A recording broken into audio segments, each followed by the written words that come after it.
ओम नमः शिवाय। सभी को प्रणाम। आज हम यक्ष युधिष्ठिर संवाद के बारे में देखेंगे, जो कि महाभारत में एक कथा है जब एक यक्ष ने युधिष्ठिर को बहुत सारे सवाल किए थे। तो चलिए हम उसके बारे में आज यहीं पे देखते हैं। पांडव द्रौपदी सहित वन में पर्णकुटी बनाकर रहने लगे। वे कुछ दिनों तक काम्यक वन में रहने के पश्चात द्वैत वन में चले गए। वहां एक बार जब पांचों भाई भ्रमण कर रहे थे तो उन्हें प्यास सताने लगी। युधिष्ठिर ने नकुल को आज्ञा दी, हे नकुल, तुम जल ढूंढ कर ले आओ। नकुल जल की तलाश में एक जलाशय के पास चले आए, किंतु जैसे ही जल लेने के लिए उद्यत हुए, सरोवर किनारे वृक्ष पर बैठा एक बगुला बोला, हे नकुल, यदि तुम मेरे प्रश्नों के उत्तर दिए बिना इस सरोवर का जल पियोगे तो तुम्हारी मृत्यु हो जाएगी। नकुल ने उस बगुले की ओर तनिक भी ध्यान नहीं दिया और सरोवर से जल लेकर पी लिया। जल पीते ही वे भूमि पर गिर पड़े। नकुल के आने में विलंब होते देख युधिष्ठिर ने क्रम से अन्य 3 भाइयों सहदेव, अर्जुन तथा भीम को भेजा और उन सभी का भी नकुल जैसा ही हाल हुआ। अंततः युधिष्ठिर स्वयं जलाशय के पास पहुंचे। उन्होंने देखा कि वहां पर उनके सभी भाई मृतावस्था में पड़े हुए हैं। वे अभी इस दृश्य को देखकर आश्चर्यचकित ही थे कि वृक्ष पर बैठे बगुले का स्वर उन्हें सुनाई दिया, हे युधिष्ठिर, मैं यक्ष हूँ। मैंने तुम्हारे भाइयों से कहा था कि मेरे प्रश्नों का उत्तर देने के पश्चात ही जल लेना, किंतु वे ना माने और उनका यह परिणाम हुआ। अब तुम भी यदि मेरे प्रश्नों का उत्तर दिए बिना जल ग्रहण करने का प्रयत्न करोगे तो तुम्हारा भी यही हाल होगा। बगुला रूपी यक्ष की बात सुनकर युधिष्ठिर बोले, हे यक्ष, मैं आपके अधिकार की वस्तु को कदापि नहीं लेना चाहता। आप अब अपना प्रश्न पूछिए। यक्ष ने पूछा, यक्ष प्रश्न, कौन हूं मैं? युधिष्ठिर बोले, तुम ना यह शरीर हो, ना इंद्रियां, ना मन, ना बुद्धि। तुम शुद्ध चेतना हो, वो चेतना जो सर्वसाक्षी है। यक्ष प्रश्न, जीवन का उद्देश्य क्या है? युधिष्ठिर उत्तर, जीवन का उद्देश्य उसी चेतना को जानना है जो जन्म और मरण के बंधन से मुक्त है। उसे जानना ही मोक्ष है। यक्ष प्रश्न, जन्म का कारण क्या है? युधिष्ठिर बोले, अतृप्त वासनाएं, कामनाएं और कर्म फल, यह ही जन्म का कारण है। जन्म और मरण के बंधन से मुक्त कौन है? यक्ष ने पूछा। युधिष्ठिर बोले, जिसने स्वयं को, उस आत्मा को जान लिया, वो जन्म और मरण के बंधन से मुक्त है। यक्ष पूछा, वासना और जन्म का संबंध क्या है? युधिष्ठिर बोले, जैसे वासनाएं वैसे जन्म। यदि वासनाएं पशु जैसी हो तो पशु योनि में जन्म, यदि वासनाएं मनुष्य जैसी हो तो मनुष्य योनि में जन्म। यक्ष ने फिर पूछा, संसार में दुख क्यों है? युधिष्ठिर उत्तर दिए, संसार के दुख का कारण लालच, स्वार्थ और भय है। तो फिर ईश्वर ने दुख की रचना क्यों की? यक्ष ने पूछा। तो युधिष्ठिर बोले, ईश्वर ने संसार की रचना की और मनुष्य ने अपने विचार और कर्मों से दुख और सुख की रचना की। यक्ष पूछा, क्या ईश्वर हैं? कौन है वो? क्या वो स्त्री है या पुरुष है? युधिष्ठिर उत्तर दिए, कारण के बिना कार्य नहीं। यह संसार उस कारण के अस्तित्व का प्रमाण है। तुम हो इसलिए वो भी है। उस महान कारण को ही आध्यात्म में ईश्वर कहा गया है। वो न स्त्री है न पुरुष है। यक्ष पूछा, उसका यानी ईश्वर का स्वरूप क्या है? युधिष्ठिर ने उत्तर दिए, वह सतचित आनंद है, वह निराकार ही सभी रूपों में अपने आप को स्वयं को व्यक्त करता है। यक्ष ने पूछा, वह अनाकार यानी निराकार स्वयं करता क्या है? युधिष्ठिर, वह ईश्वर संसार की रचना, पालन और संहार करता है। यक्ष ने पूछा, यदि ईश्वर ने संसार की रचना की तो फिर ईश्वर की रचना किसने की? युधिष्ठिर बोले, वो अजन्मा, अमृत और अकारण है। यक्ष ने फिर पूछा, भाग्य क्या है? युधिष्ठिर ने बोले, हर क्रिया, हर कार्य का एक परिणाम है। परिणाम अच्छा भी हो सकता है, बुरा भी हो सकता है। यह परिणाम ही भाग्य है। आज का प्रयत्न कल का भाग्य है। यक्ष ने पूछा, सुख और शांति का रहस्य क्या है? युधिष्ठिर ने उत्तर दिया, सत्य, सदाचार, प्रेम और क्षमा सुख का कारण है। असत्य, अनाचार, घृणा और क्रोध का त्याग शांति का मार्ग है। यक्ष ने पूछा, चित्त पर नियंत्रण कैसे संभव है? युधिष्ठिर बोले, इच्छाएं, कामनाएं चित्त में उद्वेग उत्पन्न करती हैं। इच्छाओं पर विजय चित्त पर विजय है। फिर यक्ष ने पूछे, सच्चा प्रेम क्या है? युधिष्ठिर ने बोले, स्वयं को सभी में देखना सच्चा प्रेम है। स्वयं को सर्वव्याप्त देखना सच्चा प्रेम है। स्वयं को सभी के साथ एक देखना सच्चा प्रेम है। यक्ष ने फिर पूछा, तो फिर मनुष्य सभी से प्रेम क्यों नहीं करता? युधिष्ठिर उत्तर दिए, जो स्वयं को सभी में देख नहीं सकता वो सभी से प्रेम नहीं कर सकता। यक्ष ने पूछा, फिर आसक्ति क्या है? युधिष्ठिर बोले, प्रेम में मांग, अपेक्षा, अधिकार आसक्ति है। यक्ष ने पूछा, नशा क्या है? युधिष्ठिर उत्तर दिए, आसक्ति ही नशा है। यक्ष ने पूछा, मुक्ति क्या है?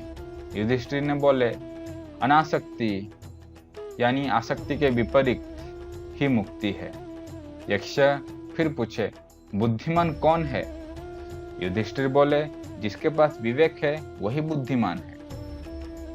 यक्ष प्रश्न किया, चोर कौन है? युधिष्ठिर उत्तर दिए, इंद्रिय के आकर्षण जो इंद्रियों को हर लेते हैं चोर हैं। यक्ष ने प्रश्न किया, फिर नरक क्या है? युधिष्ठिर उत्तर दिए, इंद्रियों की दासता ही नरक है। यक्ष ने प्रश्न किया, जागते हुए भी कौन सोया हुआ है? युधिष्ठिर उत्तर दिए, जो आत्मा को नहीं जानता वो जागते हुए भी सोया हुआ है। यक्ष ने फिर पूछा, कमल के पत्ते में पड़े जल की तरह अस्थाई क्या है? युधिष्ठिर ने उत्तर दिए, यौवन, धन और जीवन। फिर यक्ष ने पूछा, दुर्भाग्य का कारण क्या है? युधिष्ठिर उत्तर दिए, मद और अहंकार। यक्ष ने प्रश्न किया, सौभाग्य का कारण क्या है? युधिष्ठिर उत्तर दिए, सत्संग और सबके प्रति मैत्री भाव। यक्ष ने प्रश्न किया, सारे दुखों का नाश कौन कर सकता है? युधिष्ठिर उत्तर दिए, जो सब छोड़ने को तैयार हो। यक्ष ने पूछा, मृत्यु पर्यंत यातना कौन देता है? युधिष्ठिर उत्तर दिए, गुप्त रूप से किया गया अपराध। यक्ष ने पूछा, दिन रात किस बात का विचार करना चाहिए? युधिष्ठिर उत्तर दिए, सांसारिक सुखों की क्षण भंगुरता का। यक्ष ने प्रश्न किया, संसार को कौन जीतता है? युधिष्ठिर उत्तर दिए, जिसमें सत्य और श्रद्धा है वही संसार को जीत सकता है। यक्ष ने पूछा, भय से मुक्ति कैसे संभव है? युधिष्ठिर ने बोले, वैराग्य से। यक्ष ने पूछा, मुक्त कौन है? युधिष्ठिर उत्तर दिए, जो अज्ञान से परे है वही मुक्त है। यक्ष ने प्रश्न किया, अज्ञान क्या है? युधिष्ठिर उत्तर दिए, आत्मज्ञान का अभाव ही अज्ञान है। यक्ष ने पूछा, दुखों से मुक्त कौन है? युधिष्ठिर बोले, जो कभी क्रोध नहीं करता है वही दुखों से मुक्त है। यक्ष ने पूछा, वो क्या है जो अस्तित्व में है और नहीं भी? युधिष्ठिर बोले, माया। यक्ष ने प्रश्न किया, माया क्या है? युधिष्ठिर उत्तर दिए, नाम और रूपधारी नाशवान जगत ही माया है। यक्ष ने प्रश्न किया, परम सत्य क्या है?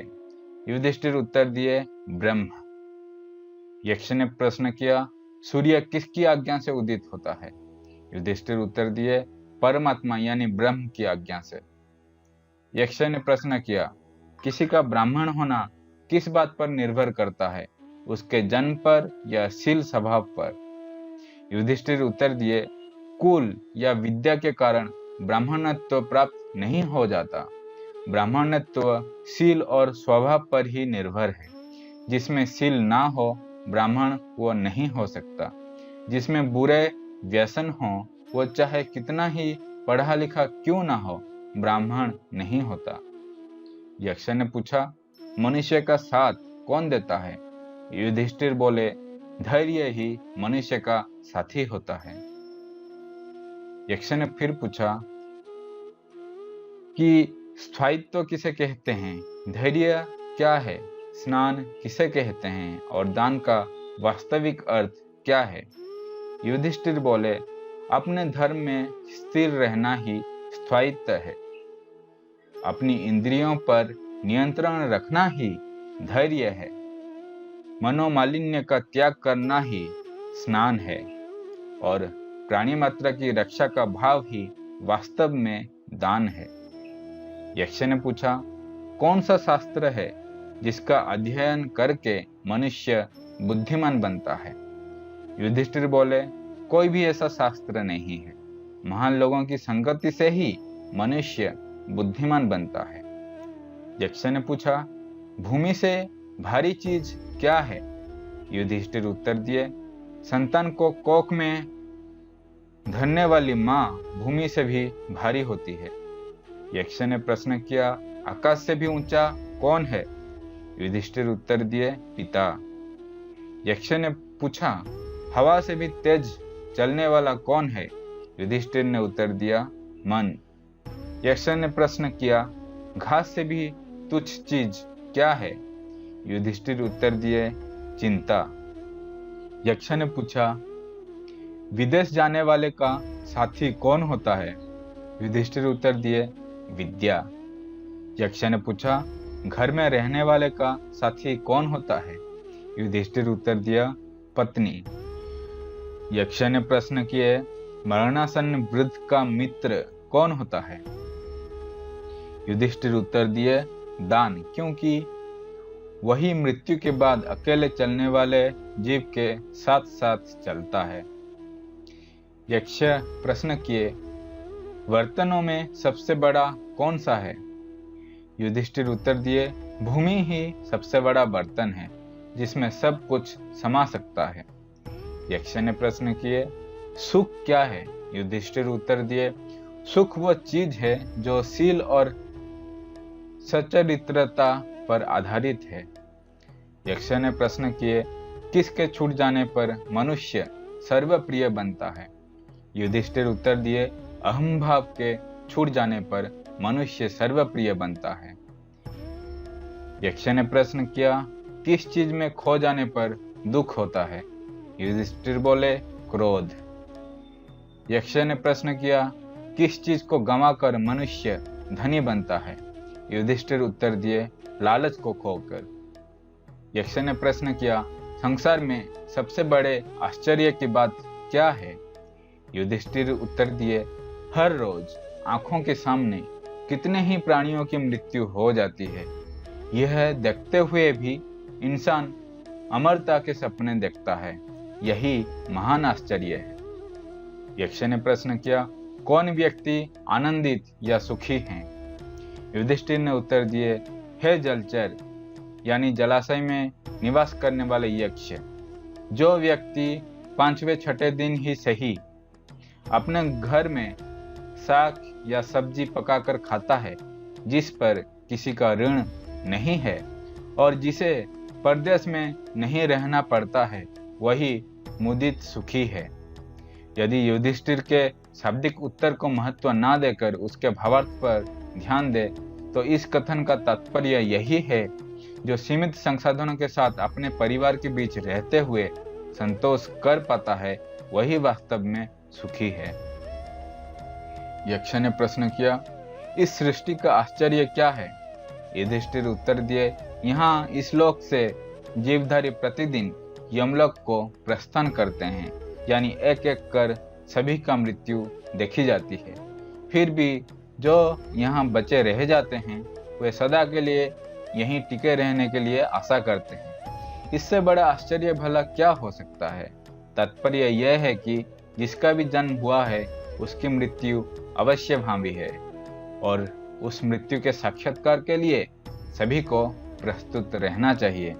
किंतु हर व्यक्ति इस प्रकार जीवन व्यापार में खोया रहता है जैसे कि उसे मृत्यु अपने ग्रास नहीं बनाएगी। यक्ष ने प्रश्न किया, जीवन जीने का सही मार्ग कौन सा है? युधिष्ठिर उत्तर दिए, जीवन जीने के असली मार्ग के निर्धारण के लिए सुस्थापित तर्क नहीं है। श्रुतियां यानी शास्त्रों तथा अन्य स्रोत भी भ्रांति की बातें करते हैं। ऐसा कोई ऋषि, चिंतक या विचारक नहीं है जिसके वचन प्रमाण कहे जा सके। वास्तव में धर्म का मर्म तो गुफा में छिपा है, यानी बहुत गूढ़ है। ऐसे में समाज में प्रतिष्ठित व्यक्ति जिस मार्ग को अपनाता है वही अनुकरणीय है। बड़े लोगों के बताए रास्ते पर चलने की बातें अक्सर की जाती है। यहाँ प्रतिष्ठित या बड़े व्यक्ति से मतलब उससे नहीं है कि जिसने धन संपदा अर्जित की हो या जो व्यावसायिक रूप से काफी आगे बढ़ चुका हो या जो प्रशासनिक अथवा अन्य अधिकारों से संपन्न हो इत्यादि। प्रतिष्ठित वो है जो चरित्रवान हो, कर्तव्यों की अवहेलना ना करता हो, दूसरों के प्रति संवेदनशील हो, समाज के हितों के प्रति समर्पित हो, आदि आदि। यक्ष ने प्रश्न किया, रोचक वार्ता क्या है? युधिष्ठिर उत्तर दिए, काल यानी निरंतर प्रवाहशील समय सूर्य रूपी अग्नि और रात्रि दिन रूपी ईंधन से तपाए जा रहे भवसागर रूपी महामोह युक्त कढ़ाई में महीने तथा ऋतुओं के कलछे से उलटते पलटते हुए जीवधारियों को पका रहा है। यही प्रमुख वार्ता यानी खबर है। इस कथन में जीवन के गंभीर दर्शन का उल्लेख दिखता है। रात दिन तथा मास ऋतुओं के साथ प्राणी वृंद के जीवन में उथल पुथल का दौर निरंतर चलता रहता है। प्राणीगण काल के हाथ उसके द्वारा पकाए जा रहे भोजन के भांति है, जिन्हें एक न एक दिन काल के गाल में समा जाना है। यही हर दिन का ताजा समाचार है। इस प्रकार यक्ष ने युधिष्ठिर से और भी अनेक प्रश्न किए और युधिष्ठिर ने उन सभी प्रश्नों के उचित उत्तर दिए। इससे प्रसन्न होकर यक्ष बोले, हे युधिष्ठिर, तुम धर्म के सभी मर्मों के ज्ञाता हो। मैं तुम्हारे उत्तरों से संतुष्ट हूँ, अतः मैं तुम्हारे एक भाई को जीवन दान देता हूँ। बोलो, तुम्हारे किस भाई को मैं जीवित करूँ? युधिष्ठिर ने कहा, आप नकुल को जीवित कर दीजिए। इस पर यक्ष बोले, युधिष्ठिर, तुमने महाबली भीम या त्रिलोकी विजयी अर्जुन का जीवन दान ना मांगकर नकुल को ही जीवित करने के लिए क्यों कहा? युधिष्ठिर ने यक्ष के इस प्रश्न का उत्तर इस प्रकार दिया, हे यक्ष, धर्मात्मा पांडु की दो रानियां थी, कुंती और माद्री। मेरी भीम और अर्जुन की माता कुंती थी और नकुल और सहदेव की माद्री। इसलिए जहां माता कुंती का एक पुत्र मैं जीवित हूँ, वहीं माता माद्री के भी एक पुत्र नकुल को ही जीवित रहना चाहिए। इसलिए मैंने नकुल का जीवन दान मांगा है।